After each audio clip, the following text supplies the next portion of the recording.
ഹരേ നാരായണ. എല്ലാവർക്കും Nandanam healing divine സെൻറ്ററിൻ്റെ പുതിയൊരു ദിവസത്തിലേക്ക് സ്വാഗതം. കുറേ നാളായില്ലേ നമ്മൾ കണ്ടിട്ടും സംസാരിച്ചിട്ടൊക്കെ. സത്യം പറഞ്ഞാൽ ഒരു വർഷം മേലെ കഴിഞ്ഞു. അപ്പോൾ ഇന്ന് ഞാൻ ഈ ടാരോ വായിക്കുന്ന ഈ ഒരു സമയം ഇന്ന് ബുദ്ധ പൗർണിമ ആയതുകൊണ്ട് തന്നെ ഇന്നത്തെ എനർജി ബുദ്ധ പൗർണിമയായിട്ട് ഞാനത് സ്റ്റാർട്ട് ചെയ്യാം. വീണ്ടും തിരിച്ച് വരണം എന്നുള്ളൊരു ഇന്നർ കോളിങ് കിട്ടാൻ തുടങ്ങിയിട്ട് കുറച്ച് ദിവസമായി. അപ്പോൾ വീണ്ടും ഞാൻ തിരിച്ച് വരികയാണ്. ഇനി നിങ്ങളുടെ കൂടെ തന്നെ ഉണ്ടാവും എന്നാണ് എൻ്റെ തീരുമാനം. ഭഗവാന്റെ നിശ്ചയത്തിനനുസരിച്ചിട്ടായിരിക്കും ബാക്കി കാര്യങ്ങൾ മുന്നോട്ട് പോവുക. ഓക്കെ, അപ്പോൾ ഈ ബുദ്ധ പൗർണിമ നിങ്ങൾക്ക് കൊണ്ടുവരുന്ന മെസ്സേജ് എന്തൊക്കെയാണ് നിങ്ങളുടെ റിലേഷൻഷിപ്പിലും നിങ്ങളുടെ ലൈഫിലും എന്നുള്ളതാണ് ഈ ഒരു കാർഡിലൂടെ ഇന്നത്തെ റീഡിങ്ങിലൂടെ നമ്മൾ അറിയാനായിട്ട് പോകുന്നത്. ഇത് ഒരു ടൈംലെസ് റീഡിംഗ് ആണ്, ജനറൽ റീഡിംഗ് ആണ്. അതായത് യൂണിക് സെക്സ് ആയിരിക്കും. ഇത് ആർക്ക് വേണമെങ്കിലും റെസിനേറ്റ്, അതായത് ജാതി മതം വർണ്ണം അങ്ങനത്തെ സംഭവങ്ങളൊന്നും ഇല്ലാതെ തന്നെ ഉള്ള റീഡിംഗ് ആണ്. നിങ്ങൾക്കിത് റെസിനേറ്റ് ആവാത്ത പക്ഷം എവിടെയാണോ നിങ്ങൾക്കിത് നിങ്ങളുടെ റീഡിംഗ് അല്ല എന്ന് തോന്നുന്നത് ആ നിമിഷം മുതൽ നിങ്ങൾ റീഡിംഗ് സ്റ്റോപ്പ് ചെയ്യുക. ഓക്കെ, അപ്പോൾ നമുക്ക് റീഡിങ്ങിലേക്ക് കിടക്കാം. ആദ്യത്തെ കാർഡ് വന്നിട്ട് അതൊരു പാസ്റ്റ് ലൈഫ് ആയിരിക്കാം. അതായത് കഴിഞ്ഞ ജന്മം എന്നല്ല പറയണത്, നിങ്ങൾ കടന്നു വന്നൊരു ജന്മം ആയിരിക്കാം. ഒരുപാട് കുറ്റപ്പെടുത്തലുകളൊക്കെ നേരിടേണ്ടി വന്നിട്ടുണ്ട്. 8 ഓഫ് സോഡാണ് വന്നിരിക്കുന്നത്. ഒരുപാട് കുറ്റപ്പെടുത്തലുകൾ നേരിടേണ്ടി വന്നിട്ടുണ്ട്. പല ഭാഗത്ത് നിന്ന് കൊത്തി വലിക്കുന്നൊരവസ്ഥയിലൂടെ നിങ്ങൾ കടന്നു പോയിട്ടുണ്ട്. എന്താ പറയുക, എല്ലാവരും നിങ്ങൾ നല്ലത് എന്ന് വെച്ച് ചെയ്യുന്നത് എല്ലാം ചിലപ്പോൾ നിങ്ങളുടെ ഇപ്പോഴത്തെ ഒരു സിറ്റുവേഷൻ അനുസരിച്ച് ഓപ്പോസിറ്റായിട്ട് വരുന്ന ഒരു അവസ്ഥകളാണ് ഇപ്പോൾ നമ്മൾ കണ്ടുകൊണ്ടിരിക്കുക. അതായത് ആ ഒരു കാര്യത്തിലൂടെ ആയിരിക്കും നമ്മളിപ്പോൾ അനുഭവിച്ച് പോയിട്ടുണ്ടാവുക. വളരെയധികം ബുദ്ധിമുട്ടും ഇതൊക്കെ നിറഞ്ഞൊരു സാഹചര്യത്തിൽ നിന്ന് നിങ്ങൾ മടുത്തു എന്നുള്ളൊരവസ്ഥ കഴിഞ്ഞിട്ടുണ്ട്. ചിലപ്പോൾ ഒരു വലിയ നിങ്ങളുടെ ലൈഫുമായി ബന്ധപ്പെട്ട് ചിലപ്പോൾ ഒരു ചീറ്റിംഗ് എനർജിയൊക്കെ കിട്ടിക്കഴിഞ്ഞിട്ടുണ്ടാവാം. അത് കഴിഞ്ഞിട്ട് അതിന് കുറ്റപ്പെടുത്തലല്ലോ, നിങ്ങളെ തന്നെ ചിലപ്പോൾ കുറ്റപ്പെടുത്തിയിട്ടുണ്ട്. ഈ ബന്ധം അവസാനിച്ച് പോയെങ്കിൽ എന്നുള്ളൊരു സമയം വരെ നിങ്ങൾ ചിലപ്പോൾ ആലോചിച്ചിട്ടുണ്ടാവാം. പിന്നെ അത് കഴിഞ്ഞിട്ട് നെക്സ്റ്റ് വരുന്നത് 2 ഓഫ് വാണ്ട്സ് ആണ്. ഇപ്പോൾ എന്ത് ചെയ്യണമെന്നറിയാതെ ഒരു ആശങ്കാജനകമായ, അതായത് ദിശ അറിയാതെ നിൽക്കുക എന്ന് പറയും. നമ്മൾ ഏത് വഴി പോകണം എന്നറിയാതെ നിൽക്കുന്നൊരവസ്ഥയാണ്. ഒരു യാത്ര തുടങ്ങുമ്പോൾ ദിശ അറിയാതെ നിൽക്കുന്നൊരവസ്ഥയിലൂടെയാണ് ഇപ്പോൾ കടന്നു പോയിക്കൊണ്ടിരിക്കുന്നത്. ഇന്ന് നിങ്ങളൊന്ന് ഉയർത്തെഴുന്നേറ്റിട്ടുണ്ട്. ഇതെല്ലാം ഒന്ന് സ്റ്റോപ്പ് ചെയ്ത് എനിക്ക് എന്നെ തന്നെ തിരിച്ച് പിടിക്കണം എന്നുള്ളൊരവസ്ഥ നിങ്ങൾക്കിപ്പോൾ ഉണ്ടായിട്ടുണ്ട് എന്നിവിടെ കാണുന്നുണ്ട്. അതുപോലെ തന്നെ നൈറ്റ് ഓഫ് സോഡാണ് നെക്സ്റ്റ് കാർഡ് വന്നിരിക്കുന്നത്. നൈറ്റ് ഓഫ് സോഡ് എന്ന് പറയുന്നത് ഇങ്ങനെ നിങ്ങൾ അന്തിച്ച് നിന്നിട്ട് കാര്യമില്ല, അന്തം വിട്ട് നിന്നിട്ട് കാര്യമില്ല, മുന്നോട്ട് പോകണം. വഴിയിൽ കാണുന്ന എല്ലാ തടസ്സങ്ങളെയും തട്ടിമാറ്റി നിങ്ങളുടെ എനർജീനെ പുറത്തേക്ക് എടുത്തിട്ട് മുന്നോട്ട് പോകണം എന്നാണ് പറയുന്നത്. അതായത് എന്തൊക്കെ തടസ്സങ്ങൾ വന്നാലും നമുക്ക് നമ്മളുണ്ട് എന്നുള്ളൊരു ഉറപ്പ് ഉണ്ടാവുക. വേറെ ആരും ഇല്ലെങ്കിലും നമുക്ക് നമ്മളുണ്ട് എന്നുള്ളൊരു ഉറപ്പില്ലേ, നമുക്കറിയാലോ നമുക്ക് നമ്മളുണ്ട്, വേറെ ആരും ഇല്ലെങ്കിലും ആ ഒരു സാഹചര്യം നമുക്ക് മനസ്സിലാക്കാൻ സാധിക്കണം. നമ്മൾ അതിപ്പോൾ ഇന്നർ ചൈൽഡ് ഹീലിംഗ് ഒക്കെ ചെയ്ത് കഴിയുമ്പോൾ നന്നായിട്ട് നമുക്ക് ആ ഒരു സെൽഫ് ലവും കാര്യങ്ങളൊക്കെ വരും. ആരില്ലെങ്കിലും നമുക്ക് നമ്മളുണ്ട് എന്നുള്ളൊരവസ്ഥ നമുക്ക് റിയലൈസേഷനിൽ വരും. അപ്പോൾ മുന്നോട്ട് പോകണം. ഒരുപാട് യാത്രകൾ നിങ്ങൾക്ക് പോകാണ്ട്, യാത്ര പറഞ്ഞാൽ ജീവിതയാത്രയിൽ ഒരുപാട് മുന്നോട്ട് പോകാണ്ട്, കരിയറായിട്ടും മറ്റു കാര്യങ്ങളൊക്കെ ആയിട്ട്. ചിലപ്പോൾ ഇതിൽ അധികം പേരും സ്പിരിച്വാലിറ്റി ആയിട്ട് ബന്ധപ്പെട്ട ഇന്നർ വർക്കുകളും കാര്യങ്ങളൊക്കെ ചെയ്യുന്ന ആൾക്കാരായിരിക്കും. ചിലപ്പോൾ ഈ ഒരു സാഹചര്യം കൊണ്ട് നിങ്ങൾക്ക് അതൊന്നും ചെയ്യാൻ പറ്റിക്കൊള്ളണമെന്നില്ല. ചിലപ്പോൾ അതൊക്കെ സ്റ്റോപ്പ് ചെയ്തിട്ടുണ്ടാകും. അപ്പോൾ അതൊക്കെ അവസാനിച്ച് വീണ്ടും ഉയർത്തെഴുന്നേറ്റ് മുന്നോട്ട് വരണം എന്ന് പറയുന്നുണ്ട്. അത് കഴിഞ്ഞിട്ട് വരുന്നൊരു കാർഡെന്ന് പറഞ്ഞാൽ ഏസ് ഓഫ് കപ്സ് ആണ്. ഒരു പുതിയ തുടക്കം വരുന്നുണ്ട്. അതൊരു പ്രണയത്തിലാവാം. എനിക്ക് അങ്ങനെ തന്നെയാണ് തോന്നുന്നത്. ഒരു പ്രണയത്തിലാവാം. അല്ലാന്നുണ്ടെങ്കിൽ ആ നിങ്ങളുടെ ഇപ്പോൾ സ്റ്റോപ്പായി എന്ന് കരുതുന്ന ആ പ്രണയം വീണ്ടും റീസ്റ്റാർട്ട് ചെയ്യാം. രണ്ടും സംഭവിക്കാം കേട്ടോ, എനിക്ക് അങ്ങനെയും തോന്നുന്നുണ്ട്. അത് പക്ഷേ പഴയതുപോലെ ആവില്ല. നിങ്ങൾ ആ ഒരു വ്യക്തി തന്നെയാണ് നിങ്ങളിലേക്ക് വരുന്നതെന്നുണ്ടെങ്കിൽ പഴയതുപോലെ ആവില്ല. അദ്ദേഹത്തിന് കുറേ കാര്യങ്ങളൊക്കെ പഠിച്ച് മനസ്സിലായിട്ട് നിങ്ങളുടെ വാല്യൂ മനസ്സിലാക്കിയിട്ട് തിരിച്ചു വരുന്നൊരവസ്ഥയാണ് ഇനി നെക്സ്റ്റ് ഉണ്ടാവാനുള്ള സാധ്യത എന്നാണ് ഇവിടെ മനസ്സിലാവുന്നത്.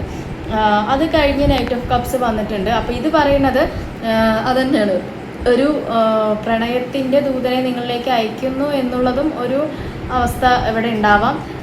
പിന്നെ അത് നിങ്ങൾക്ക് ചിലപ്പോൾ കലാകാരന്മാരായിരിക്കും അതിൽ കൂടുതലും ഉള്ള ആൾക്കാർ എന്ന് എനിക്കൊരു ഇത് വരുന്നുണ്ട്. എന്തെങ്കിലും ഒരു കലയെ, ചിലപ്പോൾ ഒന്നുമില്ലെങ്കിൽ ഒരു പാട്ടെങ്കിലും പാടുന്ന ആൾക്കാരായിരിക്കാം, അല്ലെങ്കിൽ എന്തെങ്കിലും ഡാൻസ്, ഏതെങ്കിലും ഒരു കലാകാരന്മാരായിരിക്കാം, അല്ലെങ്കിൽ നിങ്ങൾക്ക് കല ഭയങ്കര ഇഷ്ടമുള്ള ആൾക്കാരായിരിക്കാം. അങ്ങനെ ഒരു അവസ്ഥ എനിക്കിവിടെ കാണാനായിട്ട് സാധിക്കുന്നുണ്ട്. പിന്നെ ഭയങ്കരമായിട്ട് ഇമോഷണലായ ആൾക്കാരായിരിക്കാം നിങ്ങൾ കുറച്ച് എന്നെനിക്ക് തോന്നുന്നുണ്ട്. പിന്നെ വരുന്നത് ഇത് പ്രണയത്തെ അട്രാക്റ്റ് ചെയ്ത് എടുക്കുന്നു, അദ്ദേഹം നിങ്ങളിലേക്ക് വരുന്നു തന്നെയാണ്. ഏസ് ഓഫ് കപ്സ് പറഞ്ഞില്ലേ, അപ്പോൾ ആ ഒരു പുതിയ ബന്ധം നിങ്ങളിലേക്ക് വരുന്നു. പക്ഷെ ആ വരുന്ന വ്യക്തി നിങ്ങളെ ഏറ്റവും എന്താ പറയുക, നിങ്ങളുടെ ഹൃദയത്തിനെ മനസ്സിലാക്കുന്ന ആളാണ് എന്നാണ് എനിക്കിവിടെ കാണാനായിട്ട് സാധിക്കുന്നത്. അദ്ദേഹം നല്ലൊരു സൗമ്യപരമായ ഒരു എന്താ പറയുക സ്വഭാവം അതിലേക്ക് എത്തിയിട്ടുണ്ടാവും. കുറേ പോയി കഴിഞ്ഞതിന് ശേഷം അദ്ദേഹത്തിൻ്റെ സ്വഭാവത്തിലൊക്കെ മാറ്റം വന്നിട്ടുണ്ടെന്ന് തന്നെയാണ് ഇവിടെ കാണുന്നത്. ഓക്കെ, അപ്പോൾ അങ്ങനെ ഒരു മെസ്സേജാണ് ഇവിടെ കൊണ്ടുവന്ന് തരുന്നത്. പകുതിയിലധികം ആൾക്കാർക്കും അങ്ങനെ ഒരു അവസ്ഥ വരുന്നുണ്ട് എന്നാണ്. അങ്ങനെ നിങ്ങളത് ക്ലെയിം ചെയ്യണം കേട്ടോ. അത് ഇതിലെ പോസിറ്റീവായ കാര്യങ്ങളെല്ലാം ഞാൻ അട്രാക്റ്റ് ചെയ്യുന്നു പറഞ്ഞ് ഇവിടെ കമൻ്റ് ഇടുമ്പോൾ ഓരോരുത്തരും അത് വായിക്കുന്ന സമയത്ത് ഓരോരുത്തരുടെ മൈൻഡിലും എന്ത് സംഭവിക്കും, ഈ ഒരു എനർജി ഇല്ലേ, വാക്കുകൾ ഭയങ്കര പവർഫുള്ളാണ് നമ്മൾ പറയല്ലേ. അപ്പോൾ ഈ വാക്കുകൾ അതിലൂടെ കടന്നു പോയി ഓരോരുത്തർ ഈ കമൻറ്റ് കാണുമ്പോഴും അവരൊക്കെ വായിക്കുമ്പോൾ അത് നമ്മൾ യൂണിവേഴ്സിന് താങ്ക് യു യൂണിവേഴ്സ് എന്നെങ്കിലും പറയുക. അപ്പോൾ പറയുമ്പോൾ എന്താ സംഭവിക്കുക, അപ്പോൾ അത് ആ ഒരു എനർജിയാണ് നിങ്ങൾ പാസ് ചെയ്യുന്നത്. അപ്പോൾ അതെന്തായാലും നടക്കും എന്നുള്ളതാണ് വേറൊരു കാര്യം. പിന്നെ ഇത് സ്റ്റാർ വന്നിട്ടുണ്ട്. ആ ഒരു കാര്യത്തിലൊക്കെ നല്ലൊരു എന്താ പറയുക, നിങ്ങളുടെ ഉള്ളിൻ്റെ ഉള്ളിൽ ആ വിഷമിച്ച് കളഞ്ഞ് നിങ്ങളെ തട്ടിക്കൊടഞ്ഞെണീറ്റ് നിങ്ങളൊരു സ്റ്റാർ ലെവലിലേക്ക് മാറണം എന്നും കൂടിയിട്ടാണ് പറയുന്നത്. അപ്പോൾ ഞാൻ പറഞ്ഞില്ലേ, നിങ്ങൾക്ക് നിങ്ങളെ ഉള്ളൂ, വേറെ ആരും ഇല്ലെങ്കിലും എല്ലാ ചുറ്റിലുള്ള വെളിച്ചം അണഞ്ഞു പോയാലും നിങ്ങളെന്ന ആ ഒരു ദീപം ജ്വലിച്ച് നിൽക്കണം എന്നാണ് പറയുന്നത്. ഓക്കെ, അപ്പോൾ അതൊരു സ്റ്റാറാണ്, ഒരു സ്റ്റാർ വാല്യൂ ഉണ്ട്, അങ്ങനെ എന്ത് വേണമെങ്കിലും നിങ്ങൾക്ക് പറയാം. ഏറ്റവും നല്ലൊരു കാർഡാണ് സ്റ്റാർ കാർഡ് വരുന്നത്. പിന്നെ ഇതിലധികം ഞാൻ പറഞ്ഞില്ലേ, മുമ്പ് പറഞ്ഞ പോലെ അധികം വന്ന കാര്യത്തിലും ഹൈ പ്രീസ്റ്റസ് എന്നുള്ളൊരു എനർജി ഞാൻ പറഞ്ഞില്ല, കൂടുതലധികം ആൾക്കാരും എന്താണ് സ്പിരിച്വലായിട്ട് കണക്റ്റഡായ ആൾക്കാരായിരിക്കും, സ്പിരിച്വൽ വർക്കുകൾ ചെയ്യുന്ന ആൾക്കാരായിരിക്കും നിങ്ങൾ അധികം പേരും. അല്ലെങ്കിൽ നിങ്ങൾ അങ്ങനെ ആ ഒരു ലെവലിലേക്ക് എത്തണം എന്നുള്ളൊരു മെസ്സേജും കൂടെ ഉണ്ട് കേട്ടോ. ചിലപ്പോൾ ഭാവിയിൽ നിങ്ങൾ അങ്ങനെ ഒരു ഹീലർ ആവാം, അല്ലെങ്കിൽ അങ്ങനെ ഒരു മെസ്സേജ് എന്താ പറയുക, മറ്റുള്ളവരെ സഹായിക്കുന്ന, മറ്റുള്ളവരുടെ കണ്ണീരൊപ്പുന്ന ആളുകളാവാം. അപ്പോൾ ടാരോ കാർഡൊക്കെ പഠിക്കുന്ന ആൾക്കാരാവാം, അല്ലെങ്കിൽ ആ ഒരു വഴിയിലേക്ക് വന്ന ആൾക്കാരായിരിക്കാം പകുതിയിലധികം ആൾക്കാരും. പിന്നെ മദർ എനർജി നല്ല രീതിയിൽ, അതായത് ഡിവൈൻ ഫെമിനൈൻ എനർജീൻ്റെ കൂടുതൽ കാര്യങ്ങൾ ഇവിടെ കാണുന്നുണ്ട്. ഭഗവതിയുടെ അനുഗ്രഹം നല്ല രീതിയിലുണ്ട്, മദർ എനർജിയുടെ അനുഗ്രഹം ഉണ്ട് എന്നാണ് പറയുന്നത്. അപ്പം നന്നായിട്ട് സഹസ്രനാമമൊക്കെ ജപിക്കുന്നത് നന്നാവും. പിന്നെ അങ്ങനെയുള്ളൊരു മെസ്സേജ് എനിക്ക് കിട്ടുന്നുണ്ട്. ഒരുപാട് ചിലപ്പോൾ ടീച്ചേഴ്സ് ആയിരിക്കാം നിങ്ങൾ കാണുന്ന, എന്തെങ്കിലുമൊക്കെ പഠിപ്പിക്കുന്ന ആളുകളായിരിക്കാം, അങ്ങനെയുള്ള ആൾക്കാരും ഒക്കെ ഉണ്ടാവാം കേട്ടോ. അപ്പോൾ നല്ലൊരു കാർഡാണ് ഹൈ പ്രീസ്റ്റസ് വന്നിരിക്കുന്നത്. അടുത്തത് വൃഷ്ടി അല്ലേ, വൃഷ്ടി എന്ന് പറഞ്ഞ റൈൻ, മഴയുടെ റാണി എന്ന് പറയുന്ന ഒരു കാർഡാണ് വന്നിരിക്കുന്നത്. ഇതിലെന്താ പറയണത്, നിങ്ങൾ നിങ്ങളുടെ എനർജീനെ റിലീസ് ചെയ്യുക, അതായത് അൺവാണ്ടഡ് ആയിട്ടുള്ള എല്ലാ എനർജീനെയും നിങ്ങൾ റിലീസ് ചെയ്തിട്ട് എന്ത് ചെയ്യണം, സൃഷ്ടിക്കുക, അതായത് നൗറിഷിംഗ് എന്ന് പറയുന്നത്, അതായത് പുതുക്കൽ തുടക്കത്തിലേക്ക് നിങ്ങളുടെ എനർജീനെ കൊണ്ടുവന്ന് കൊടുക്കണം എന്നാണ് പറയുന്നത്. അത് വളർച്ചയ്ക്ക് വേണ്ടിയിട്ട് നിങ്ങളുടെ എനർജി, അതപ്പോൾ അൺവാണ്ടഡായ എല്ലാ എനർജി എന്ത് റിലീസ് ചെയ്ത് കളയണം, ഒഴുക്കിക്കളയണം എന്നാണ് ഇവിടെ പറയുന്നൊരു മെസ്സേജ്. പിന്നെ മഴവെള്ളം പിടിച്ച് സംഭരിച്ചതിന് ശേഷം അതൊരു ഡിവൈൻ വാട്ടർ, ഹോളി വാട്ടറായിട്ട് നിങ്ങളതിൽ കുളിക്കാൻ പറയുന്നുണ്ട്. ഇപ്പോൾ പല സ്ഥലങ്ങളിലും മഴയൊക്കെ പെയ്ത് തുടങ്ങിയിട്ടുണ്ടെന്ന് നമ്മൾ കാണാനായിട്ട് സാധിച്ചു. അപ്പോൾ അങ്ങനെ മഴവെള്ളം കിട്ടുകയാണെന്നുണ്ടെങ്കിൽ അത് കളക്ട് ചെയ്തിട്ട് അതിൽ നമ്മുടെ മന്ത്രം ഗംഗാജലമാക്കി മാറ്റിയിട്ട്, അറിയില്ല, ഗംഗേ ച യമുനേ ചൈവ ഗോദാവരി സരസ്വതി നർമ്മദേ സിന്ധു കാവേരി ജലാസ്മിൻ സന്നിധിം കുരും എന്നുള്ള ആ ഒരു മന്ത്രം ജപിച്ചതിന് ശേഷം അത് ഹോളി വാട്ടർ ആക്കിയിട്ട് നിങ്ങളതിൽ കുളിക്കുന്നത് ഏറ്റവും നല്ലതായിരിക്കും. അതൊക്കെ കഴിയുമ്പോൾ നല്ലൊരു സ്ട്രെങ്ത് എന്നുള്ളൊരു അല്ലേ, നിങ്ങളുടെ ഉള്ളിൽ തന്നെ ഉണ്ട് നിങ്ങൾക്ക് പവറും കാര്യങ്ങളും. അത് ഇൻഫിനിറ്റീവ് സ്ട്രെങ്ത്താണ് നിങ്ങൾക്ക് കാണുന്നത്. അപ്പോൾ തട്ടിക്കുടഞ്ഞ് എഴുന്നേറ്റ് നിങ്ങൾ പുതിയൊരു നിങ്ങളായിട്ട് മാറണം എന്നാണ് യൂണിവേഴ്സ് നിങ്ങളോട് പറയുന്നത്. അപ്പോഴേ നിങ്ങളെ അട്രാക്റ്റ് ചെയ്തിട്ട് വരുള്ളൂ അല്ലേ. ഞാൻ പറയാറുണ്ട്, മുമ്പത്തെ വീഡിയോകളൊക്കെ ശ്രദ്ധിച്ചിട്ടുണ്ടാകും, ചിലപ്പം പൂക്കളെയാണ് തേടി വരിക. അപ്പോൾ അതുകൊണ്ട് നിങ്ങളൊരു സ്വയം പൂവായി മാറുക എന്നാണ് പറയുന്നത്. നിങ്ങളുടെ ഇപ്പോഴത്തെ കറണ്ട് സിറ്റുവേഷൻ ഡെത്തായിട്ട് അതെ 2 ഇൻഫിനിറ്റി വന്ന് ഒരു റീബർത്ത് വരുന്നുണ്ട്, പ്രകാശം നിങ്ങളിലേക്ക് വരുന്നുണ്ട്. ഫിനാൻഷ്യലി ആണെങ്കിലും നല്ല ഗ്രോത്ത് ഒക്കെ കാണുന്നുണ്ട് എന്നുള്ളതാണ് നല്ലൊരു മെസ്സേജാണ്, നല്ലൊരു കാര്യങ്ങളാണ്. അപ്പോൾ നിങ്ങൾക്ക് പേഴ്സണൽ റീഡിംഗ് വേണമെന്നുണ്ടെങ്കിൽ ഇവിടെ കാണുന്ന നമ്പറിൽ കോൺടാക്ട് ചെയ്യാവുന്നതാണ്. അപ്പോൾ റീഡിംഗ് മാത്രമല്ല, നമ്മൾ ഒരുപാട് ഹീലിംഗ് മൊഡാലിറ്റീസ് നമ്മൾ ചെയ്യുന്നുണ്ട്.